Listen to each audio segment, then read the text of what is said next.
The great hall of the Galactic Council stretched across 3 miles of gleaming metal and crystal.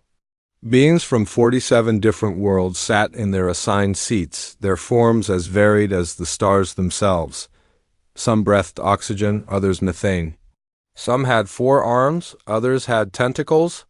But today, they all shared one thing in common. They were about to hear something that would change everything. Ambassador Crickstal stood at the center of the hall.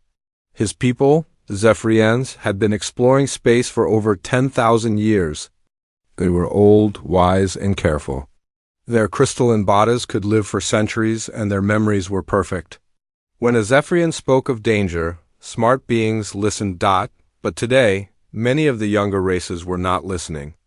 They whispered among themselves, their voices creating a low buzz that filled the massive chamber. The Vorthans, with their thick armor and love of war, seemed especially restless. The Klexi, small but clever traders, counted profits on their datapads. The Morgani, who looked like giant insects, clicked their mandibles in what might have been laughter. Crickstal raised one of his 4 arms, and the hall slowly grew quiet. His voice, when he spoke, was like the sound of wind through crystal caves. "My fellow council members," he began, "I come before you today with a warning that could save all of our civilizations from a terrible fate." General Thakmar, the Vorthan military leader, leaned forward in his seat. His species loved nothing more than a good fight, and they had conquered 12 star systems in the past century. What enemy could possibly threaten the combined might of the Galactic Council? He asked, his voice rumbling like distant thunder. Crickstal's ancient eyes dimmed, a sign of deep concern among his people. "The enemy I speak of has not yet left their home system. They do not even know we exist. But I have studied them for 50 years, and I tell you this, we must never, ever attack them." The hall erupted in confused voices. The Klexi representative, a small being named Zepko, stood on his chair to be heard. "If they cannot even travel between stars, how can they threaten?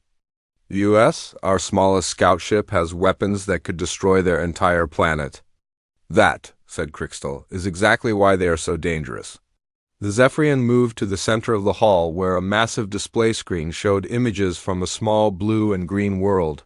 "This is Earth," he said. "The 3rd planet of a yellow star they call Sol. It is home to a species that calls itself humanity, or humans." The images showed cities, forests, oceans, and mountains. It looked peaceful enough. Some council members seemed to relax. "They look weak," said Morgani Queen Zesa, her insect-like head tilting to one side. "Their bodies are soft. They have no natural weapons, no claws, no armor, no poison." "What makes them special?" Crickstal changed the display. Now it showed scenes from human history, armies clashing with swords and spears, ships firing cannons across vast oceans, planes dropping bombs from the sky. The images were violent, but the council had seen worse from many species. "Every intelligent species has wars," said General Thakmar. "This proves nothing. Look closer," Crickstal replied. The display zoomed in on the faces of human soldiers. Their eyes held something that made several council members shift uncomfortably in their seats. "Humans," Crickstal continued, "are not the strongest species in the galaxy. They are not the fastest, or the smartest, or the most advanced. But they have one trait that makes them more dangerous than any other species I have ever encountered." "And what is that?" asked President Nalwyn of the Terran Republic, a peaceful species that had never known war. "They never forget," Crickstal said simply, "and they never forgive." The hall fell silent. Even the Vorthans stopped their restless movements. Crickstal activated a new set of images. These showed human conflicts that had lasted not years but decades. Generations of humans who fought wars that their great-grandparents had started. Feuds that passed from father to son like a sacred duty. "On their world," Crickstal explained, "there are conflicts that have continued for over 1,000 years. Sons fight to avenge fathers they never met. Daughters carry the hatred of mothers who died before they were born. They have a saying, 'Revenge is a dish best served cold.' Do you understand what this means?" The council members looked at each other nervously.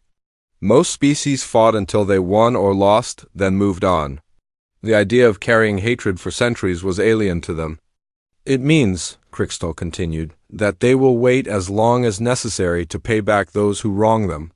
They will plan and prepare and grow stronger, all while never forgetting what was done to them. General Fakemar stood up, his armor planking. This is foolish talk, old one. No species can threaten the Galactic Council. We have weapons that can destroy stars. We have ships that can travel faster than light. What could these primitive humans do to us? Crystal's Crystalla? Features grew even dimmer. General, let me tell you about the human concept of total war. When humans truly decide to fight, they do not just defeat their enemies. They study them. They learn everything about them. They turn their enemies' own weapons against them. They become what they need to become to win. The display showed images of human factories during their great wars. Entire civilizations turning every resource toward the creation of weapons. Women and children working day and night to build machines. Of war, cities transformed into weapons factories overnight. But more than that, Crystal said, they never stop. Other species fight until they achieve their goals, then they stop. Humans fight until their enemies can never threaten them again. They do not just want to win, they want to make sure they never have to fight the same enemy twice. The hall was completely silent now. Even the Vorthans, who loved war, seemed disturbed by what they were hearing. I have seen what happens when humans are pushed too far, Crystal continued. In their history, there are examples of entire civilizations that made the mistake of attacking human civilians. Those civilizations no longer exist. Not because humans destroyed them, but because humans made it impossible for them to ever attack anyone again. Queen Zesa clicked her mandibles nervously. Surely you exaggerate, old one. No species is that persistent. Crystal turned to look directly at her. Your Majesty, humans have a phrase, hell hath no fury like a woman scorned. But I tell you, this hell hath no fury like a human wronged. Any human. They will cross oceans, climb mountains, and span centuries to balance the scales of justice. The old Zephyrian moved closer to the council seats. This is why I warn you. Leave the humans alone. Do not contact them. Do not threaten them. And above all, do not harm them. Because if you do, they will never stop coming for you. They will learn your weaknesses, copy your strengths, and turn your own weapons against you. And they will not stop until justice is served. The council voted that day to place the Sol system under a protection order. No species was to make contact with humanity without council approval. Most members agreed, thinking it was a sensible precaution, but some, like General Fakemar, left the hall with other thoughts. They believed the old Zephyrian was being overly cautious. After all, how dangerous could one primitive species really be? They would find out soon enough. Captain Jake Morrison stood on the bridge of the ECS horizon, watching the stars drift past through the main view screen. The ship was small by galactic standards, barely 300 meters long, but it was humanity's pride and joy. It was their first real interstellar vessel, capable of traveling between star systems at faster than light speeds. The crew of 43 humans had been traveling for 6 months now, heading toward the Kepler Nebula to study the formation of new stars. They were scientists, explorers, and dreamers. They carried no weapons except for small defensive systems to protect against space debris. Their mission was simple: learn about the universe and maybe, just maybe, find signs of other intelligent life. "Captain," called out Lieutenant Maria Santos from the communications station, "I'm picking up something strange on the long-range sensors." Jake turned toward her, his weathered face showing curiosity rather than concern. At 52, he was old for a starship captain, but his experience exploring Earth's oceans had made him the perfect choice to lead humanity's first deep space mission. "What kind of strange?" he asked. "Multiple contacts, sir. Large ones." "They're not on any star chart, and they're moving in formation. I think they might be ships." The bridge fell silent. Dr. Karen Foster, the mission's chief scientist, looked up from her research station. Ships? You mean alien ships? It's possible, Maria replied. They're definitely artificial, and they're heading this way. Jake felt his heart rate increase. This was the moment humanity had dreamed about for centuries. First contact with an alien species. He had rehearsed this scenario hundreds of times in training, but now that it was really happening, he felt a mixture of excitement and nervousness. All stop, he ordered. Maria, prepare the universal greeting message. The one with mathematical sequences and peaceful intentions, and get me a visual on those contacts. The main screen flickered and changed. Instead of stars, it now showed a group of ships unlike anything humans had ever imagined. They were dark and angular, with surfaces that seemed to absorb light rather than reflect it. They moved with predatory grace like sharks circling prey. How many? Jake asked. 12 ships, sir. The largest one is about twice our size. They're slowing down, probably to intercept us. Jake nodded. This is it, people. This is what we've been preparing for. Maria, transmit the greeting message on all frequencies. Let's show them that humans come in peace. The message went out into space, carrying humanity's hopes and dreams. It included mathematical concepts that any intelligent species would understand. Images of Earth and its people, and most importantly, clear signs that the humans meant no harm. The response came quickly, but it was not what anyone expected. The alien ships opened fire without warning. Energy beams lanced through space, striking the horizon's shields. The small ship shuddered under the impact, and warning lights began flashing throughout the bridge. Shields down to 60%, called out engineer Tony Clark from his station. They're using some kind of particle beam weapons? Jake gripped the arms of his captain's chair. This was not how first contact was supposed to go. Maria, transmit on all frequencies. Tell them we're peaceful explorers. Tell them we don't want to fight. I'm trying, sir, but they're not responding to our messages. They're just keeping up the attack. The ship shook again as more energy beams struck home.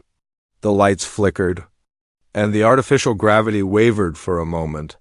Shields at 30%, Tony reported. We can't take much more of this. Jake made a decision that would change everything. All hands, this is the captain. Prepare for emergency jump to hyperspace. We're getting out of here, but it was too late. The alien ships had surrounded them, and their weapons were too powerful. The Horizon's engines sparked and died as another barrage of energy beams struck the ship's rear section. Hyperspace drive is offline, Tony said, his voice tight with stress. We're trapped. Jake looked around the bridge at his crew. These were good people, scientists and explorers who had never hurt anyone. They had come to the stars with open hearts and minds, hoping to make friends with whoever they found out there. Maria, can you get a message back to Earth? I can try, sir. The quantum communicator is still working, but it will take time for the signal to reach home. Do it. Tell them what happened here. Tell them we tried to make peace. The ship shuddered. Again, and this time the lights went out completely. Emergency power kicked in, bathing the bridge in a red glow. Shields failing, Tony reported. Hull breaches on decks 3 and 4. We're losing life support.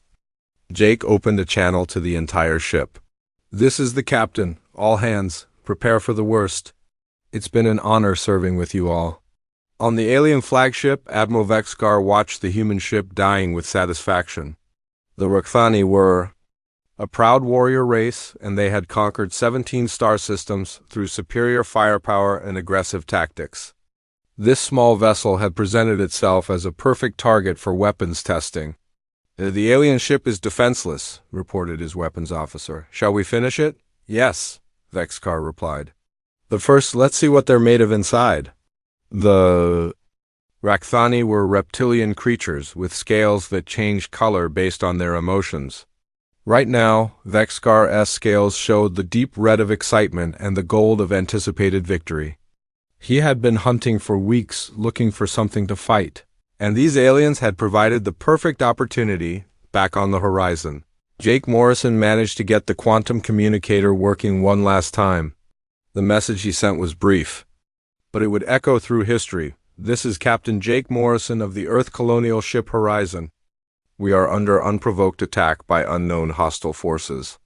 We came in peace, but they opened fire without warning. We tried to communicate, but they would not listen. Tell our families we died trying to make peace with the stars. Tell Earth ... Remember us.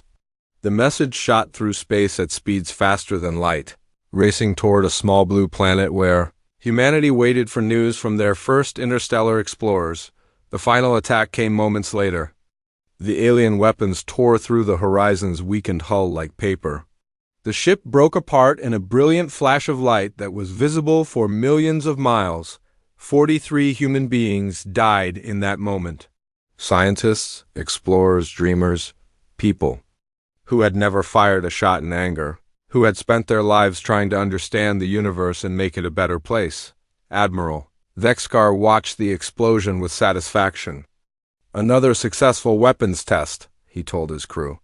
These aliens were even weaker than I expected.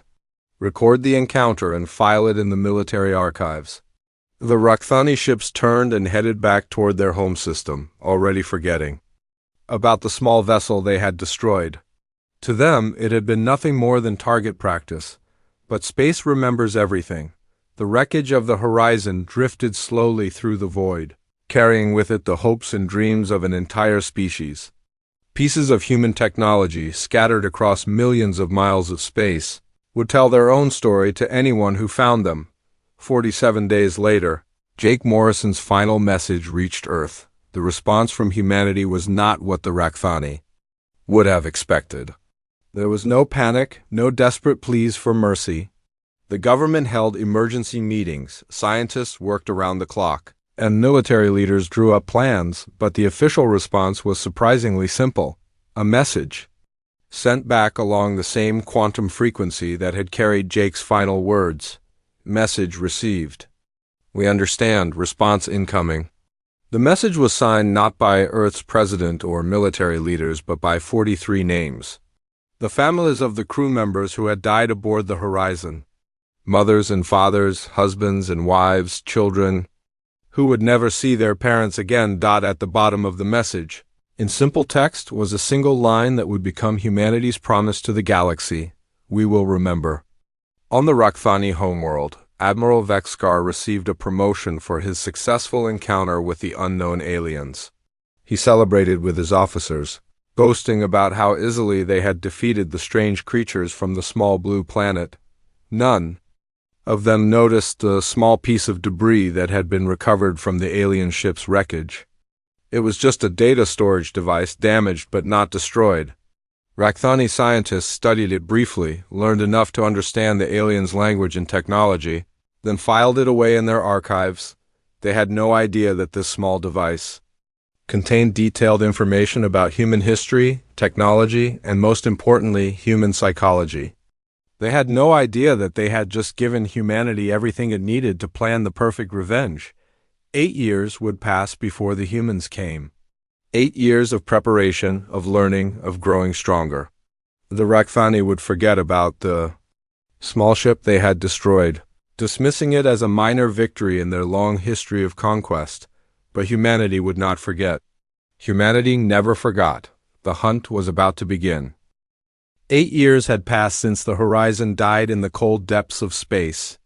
On Earth, those 8 years had changed everything. The day Jake Morrison's final message reached home, humanity had wept. Then they had gotten angry. Then they had gotten to work. Every major nation on Earth had contributed to what became known as the Horizon Project. Money, resources, and most importantly, people. The best scientists, engineers, and military minds the planet had to offer were brought together with one simple goal: make sure that what happened to the Horizon never happened again. But the project was more than just about defense. It was about justice. Admiral Lisa Carter stood on the bridge of the UES Retribution, watching the stars shift from points of light to streaks as the massive warship prepared to drop out of hyperspace. At 38, she was young for a fleet admiral, but the past 8 years had aged her beyond her years. Her brother had been aboard the Horizon, serving as the ship's navigation officer. "Fleet status report," she said, her voice calm despite the emotions burning inside her.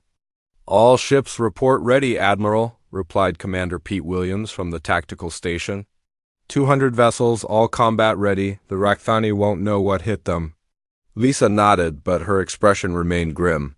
The human fleet that had gathered for this mission was unlike anything Earth had ever built before.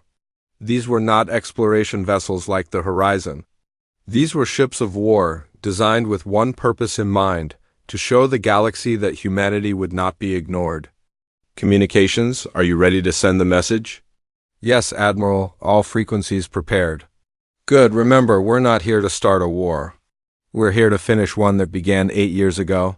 The fleet dropped out of hyperspace at the edge of the Rakthani home system. The sight that greeted them was both beautiful and terrible. The Rakthani homeworld, Morkith, hung in space like a red jewel, surrounded by dozens of moons and orbital defense platforms. It was clearly the heart of a powerful military empire, but the humans had studied their enemy well. They knew every weakness, every flaw in Rakthani technology. They had learned it all from the data storage device that the Rakthani themselves had recovered from the Horizon's wreckage. Admiral, called out Lieutenant Sarah Park from the sensor station, I'm detecting massive fleet movements. Looks like they're scrambling to respond to our arrival. How many ships? At least 300, maybe more. They're forming up in a defensive formation around their homeworld. Lisa smiled grimly. 300 ships. Just like their military doctrine says they should. They're doing exactly what we expected them to do. The human fleet had spent 8 years learning everything there was to know about the Rakthani. Their technology, their tactics, their culture, their weaknesses. Every piece of information that could be gathered from the Horizon's debris had been studied and analyzed. Earth's best minds had worked around the clock to understand their enemy. Open a channel to the Rakthani fleet, Lisa ordered, the main. Viewscreen flickered to life, showing the scaled face of Admiral Vexkar.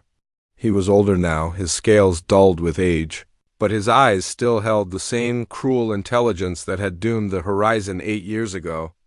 I am Admiral Vexkar of the Rakthani Imperial Fleet, he said, his voice carrying the arrogance of a species that had never known defeat.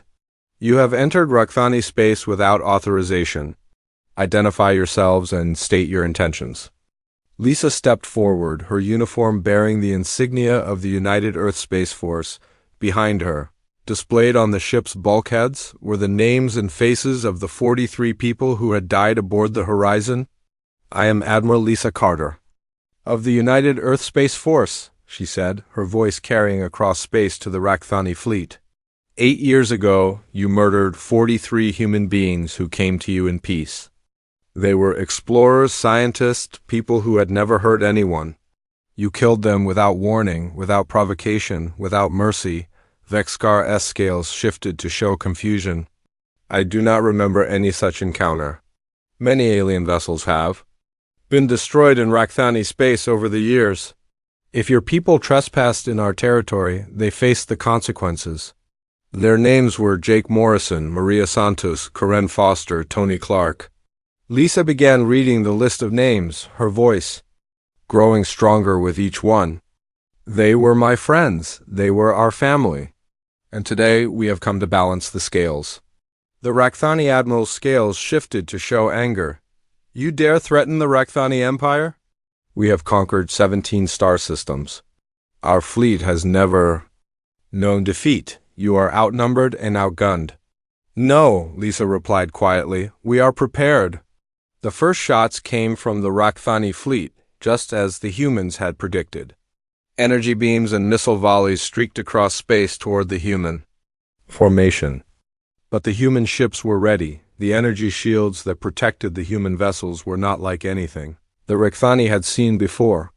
They had been designed specifically to counter Rakthani weapons, based on detailed analysis of how the Horizon had been destroyed. The alien weapons that had torn through the exploration ship's defenses barely scratched the military vessel's shields. Return fire, Lisa ordered. Target their command ships first. The human response was swift and precise. The weapons they used were a mixture of human innovation and captured Rakthani technology. Particle beams, plasma torpedoes, and gravitational. Weapons that the Rakthani had never seen before struck their fleet with devastating accuracy. Impossible! Vexkar snarled as his flagship shuddered under the human assault. How do they know our weapon frequencies? How do they know our shield configurations? The answer was simple, though the Rakthani admiral didn't know it yet. The humans had learned everything from the data storage device that the Rakthani had recovered from the horizon. They had studied their enemy's technology for 8 years, improving upon it, finding its weaknesses, and turning it against its creators. "Admiral," reported the Rakthani weapons officer, "our shields are failing. These humans are using our own weapons against us, but they've modified them somehow. They're more powerful than anything we've ever seen." The battle was not close. The Rakthani fleet, for all its size and reputation, was designed to fight enemies who didn't understand their technology, but the humans had studied them for 8 years. They knew every tactic, every strategy, every weakness in Rakthani military doctrine. Captain Ryan Mitchell, commanding the UES Vengeance, led a squadron of human fighters through the Rakthani formation. His ship was named after the Horizons chief engineer, and he carried that man's memory into battle with him. "All fighters, this is Mitchell. Remember why we're here. Remember what they did to our people. Make every shot count." The human fighters moved through the Rakthani fleet like ghosts, striking at weak points and disappearing before the enemy could respond. They had studied Rakthani ship designs for years, and they knew exactly where to hit to cause maximum damage. "Targeting their engine cores," Mitchell reported. "If we can disable their ships without destroying them, we can capture their crews for questioning." This was another part of the human strategy that terrified the Rakthani. They were used to enemies who fought to destroy or be destroyed. But the humans fought with surgical precision, disabling ships rather than annihilating them. They wanted prisoners, information, and most importantly, they wanted to send a message. The battle continued for 6 hours. When it was over, the Rakthani home fleet was completely destroyed or disabled. Not a single human ship had been lost. Though several had taken damage, Admiral Vexkar found himself a prisoner aboard the Retribution, facing Admiral Carter across a conference table. His scales showed the gray of defeat and the purple of fear. "How?" he asked. "How did you defeat us so easily?" "We are the Rakthani, we are warriors, we have conquered 17 systems." Lisa leaned forward, her eyes cold with controlled anger. "You want to know how? I'll tell you how. 8 years ago, you killed 43 innocent people. You took their ship apart, studied their technology, and filed it away in your archives. You never bothered to learn about the people you had murdered. You never bothered to understand what you had done." She activated a holographic display showing the Horizon's final moments. "This is Captain Jake Morrison. He was trying to make peace with you when you killed him. This is Dr. Karen Foster. She was studying stellar formation to help us understand how planets are born. This is Lieutenant Maria Santos. She was the first person in her family to leave Earth, and she died trying to say hello to the stars." Vexkar's scales shifted to show shame, an emotion rare among his people. "But you made one mistake," Lisa continued. "You kept their data storage device. You studied their technology and learned their language. What you didn't realize is that the device contained more than just technical specifications. It contained our history, our culture, our psychology. It contained everything we needed to understand you." The holographic display changed to show images of human history, wars, inventions, art, literature. The long story of a species that had fought its way from primitive beginnings to the stars. "You learned our technology," Lisa said. "But we learned about you. We studied your tactics, your strategies, your weaknesses. We spent 8 years preparing for this moment. 8 years learning how to beat you." Vexkar looked at the images of human history with growing horror. "You." 3 years had passed since the human fleet had arrived at the Rakthani homeworld. 3 years of what the humans called justice and what the Rakthani called the long nightmare. The destruction of the Rakthani Empire was not swift or merciful. It was methodical, precise, and absolutely thorough. The humans had not come to conquer territory or steal resources. They had come to make sure that the Rakthani could never again threaten peaceful explorers. Camp Ryan Mitchell stood in the ruins of the Rakthani Naval Academy on the planet Kethmar, once the pride of the Rakthani military education system. Now it was a memorial to the 43 humans who had died aboard the Horizon. The walls were covered with their pictures, their stories, and their dreams. "Another one completed," he said into his communication device. "The Kethmar Academy is now a peace education center. Former Rakthani officers are teaching their own people about the consequences of unprovoked aggression." "Understood, Captain," came the reply from Admiral Carter, who was coordinating the reconstruction efforts from the fleet flagship. "How are the students responding?" Ryan looked through the window at a classroom where young Rakthani were learning about human history. Their teacher, a former Rakthani admiral named Ziktos, was explaining the concept of exploration for knowledge rather than conquest.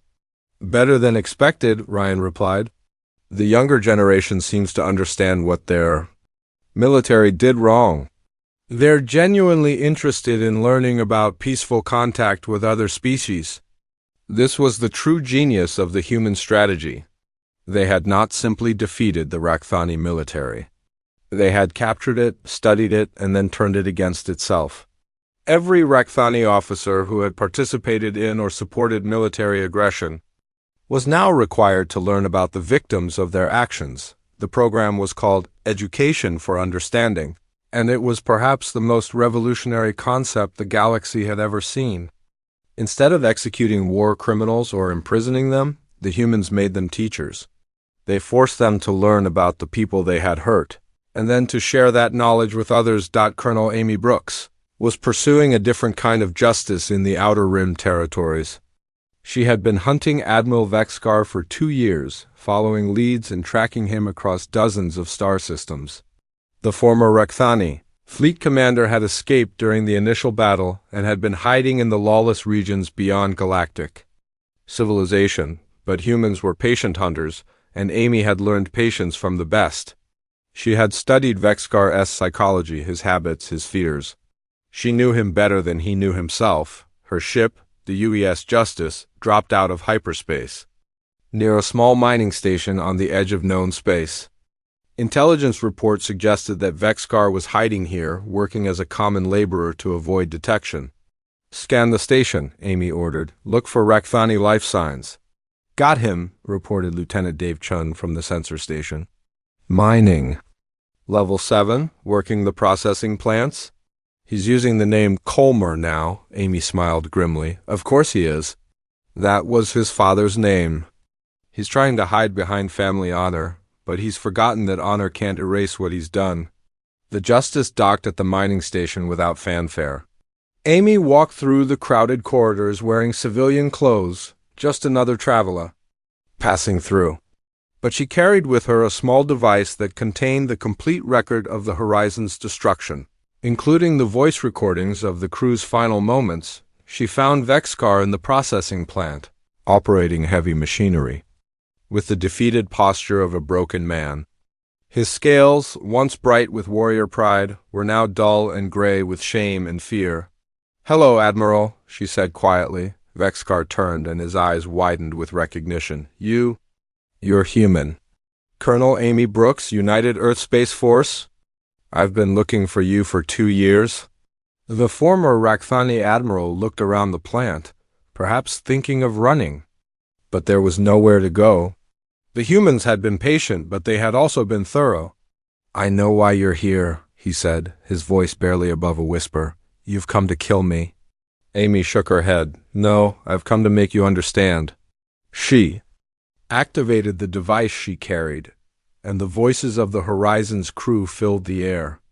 Jake Morrison's calm commands as his ship was destroyed. Maria Santos trying desperately to communicate with the attacking ships.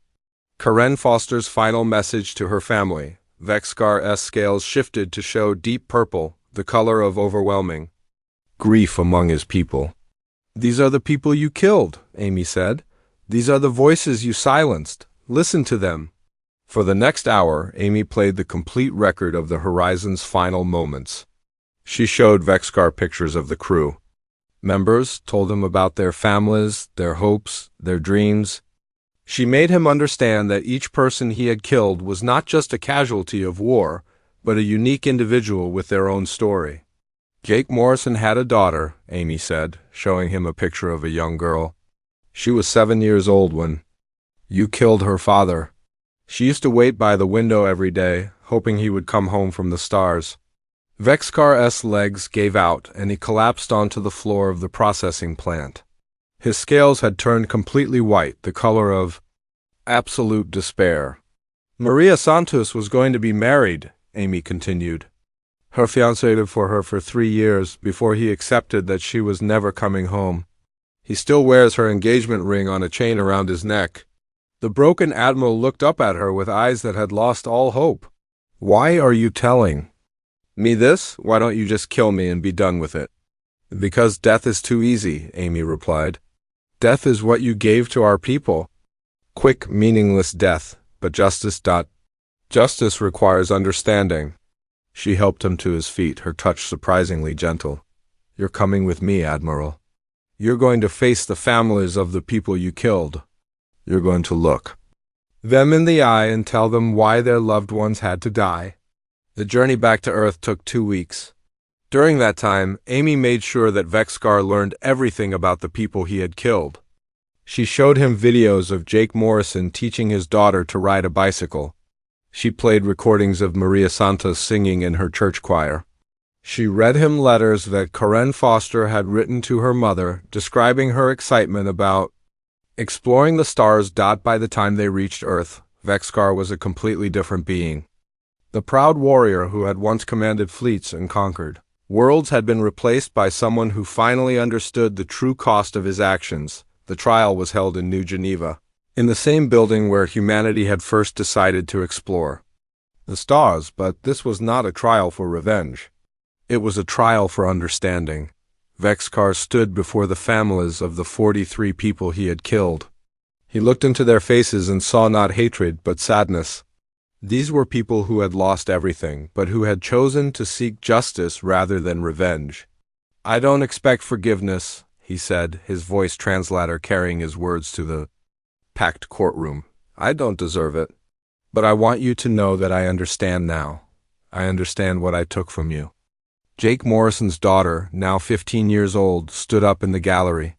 Why did you do it? She asked.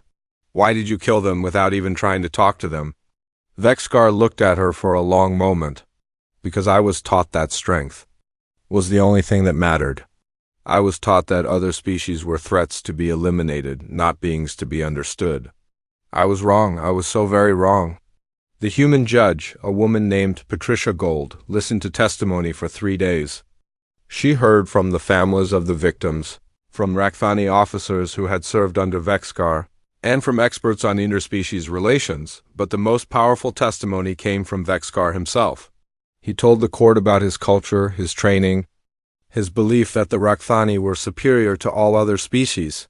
He explained how he had been taught to see other beings as obstacles to be removed rather than people to be understood.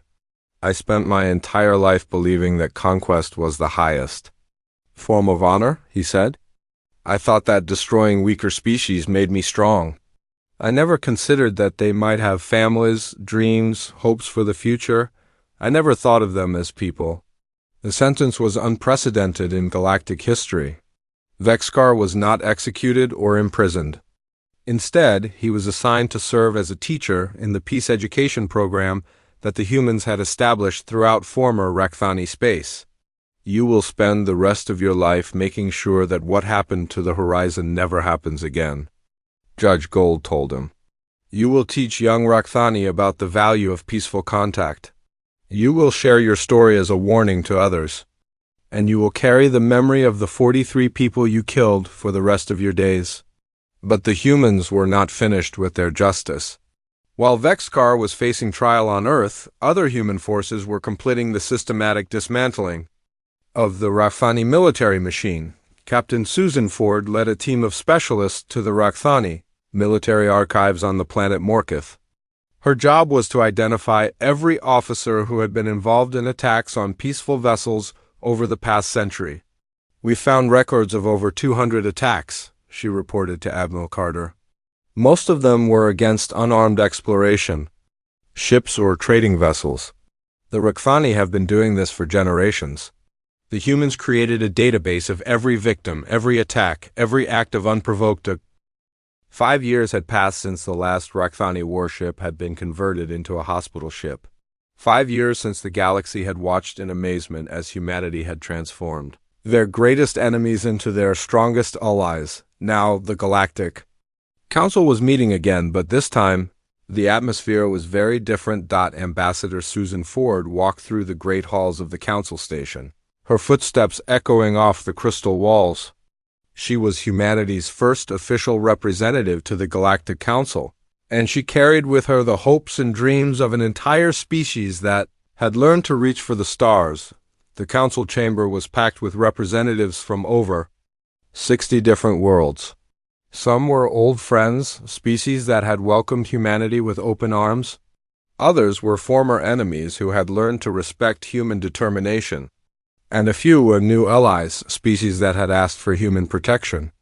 After seeing what had happened to the Rakthani Empire, "The Council recognizes Ambassador Ford of Earth," announced President Nalwyn, whose own peaceful species had been one of the first to welcome humanity into the galactic community. Susan stood at the center of the chamber, in the same place where Ambassador Crickstall had once warned the galaxy about the dangers of attacking humans.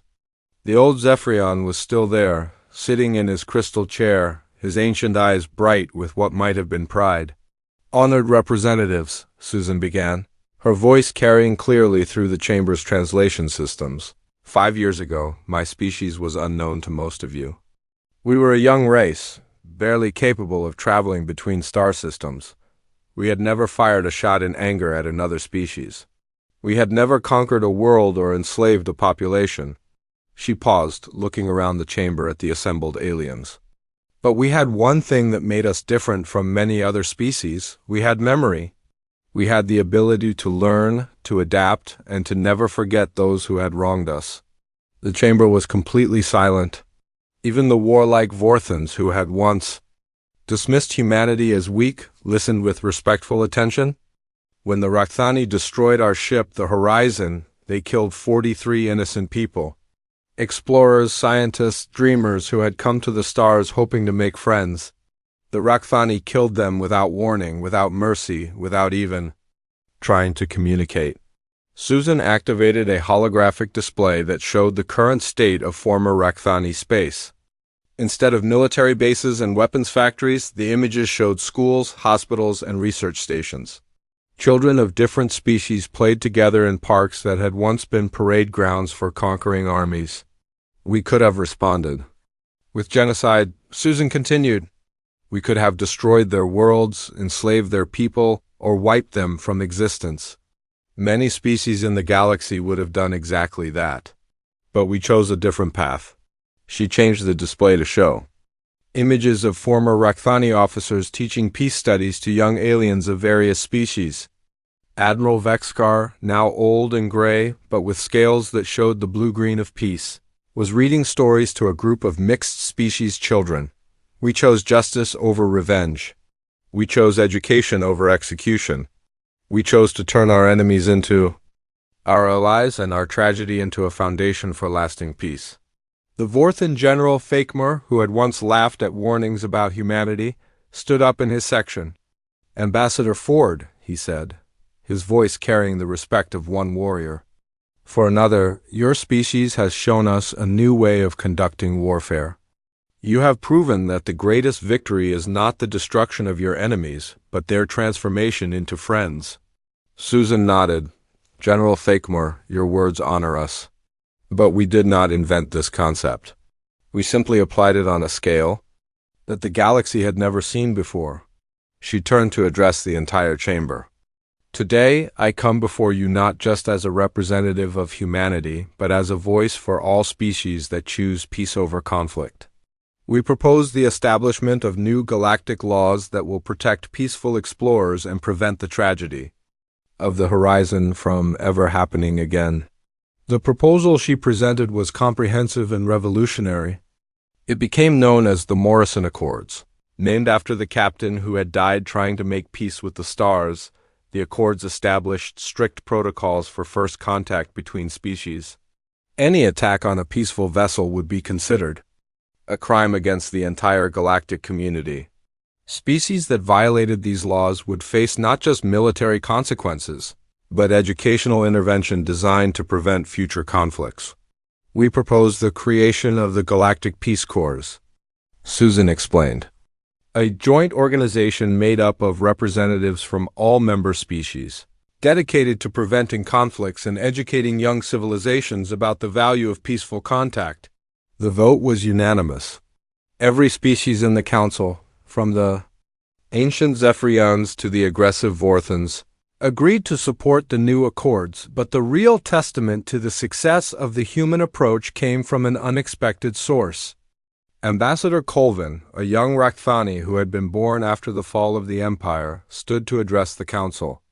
"Honored representatives," he said, his translator carrying the formal tones of diplomatic speech. "I speak for the new Rakthani Republic. We wish to thank the human species for showing us a better way to live." He activated his own holographic display, showing images of Rakthani colonies that had once been military outposts. They were now peaceful settlements where former warriors worked as farmers, teachers, and artists. Before the humans came, we knew only conquest. We measured our worth by how many worlds we could destroy, how many species we could enslave.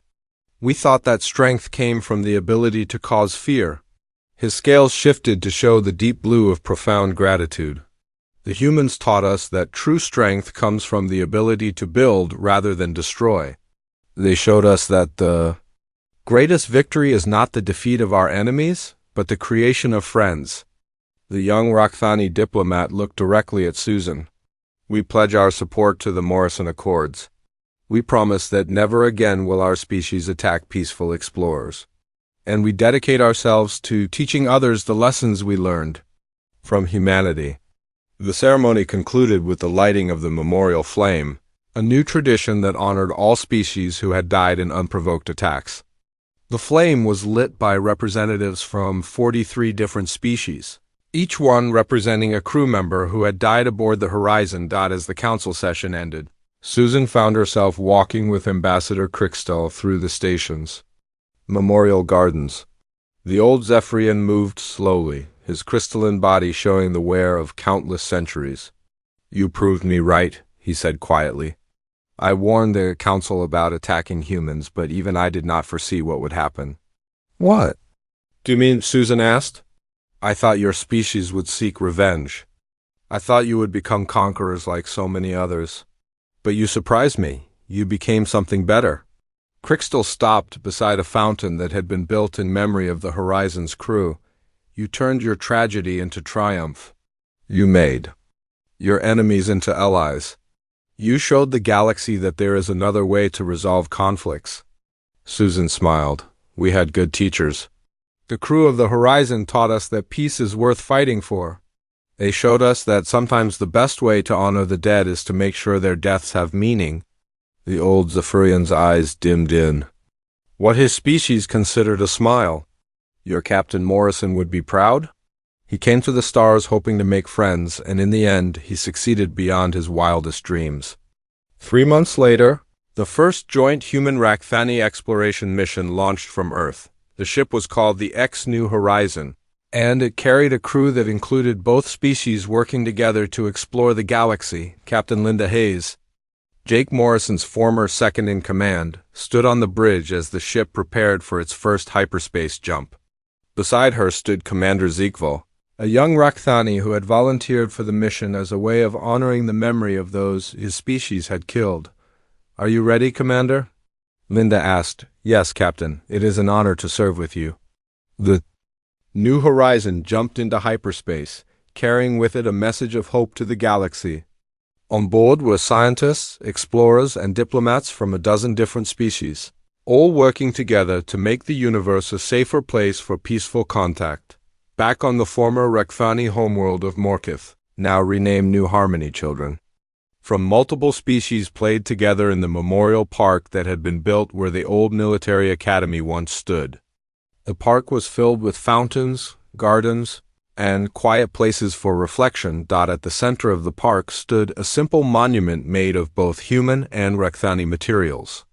It bore the names of all 43 crew members who had died aboard the Horizon, but beneath their names was an inscription that had been written jointly by human and Rakthani scholars.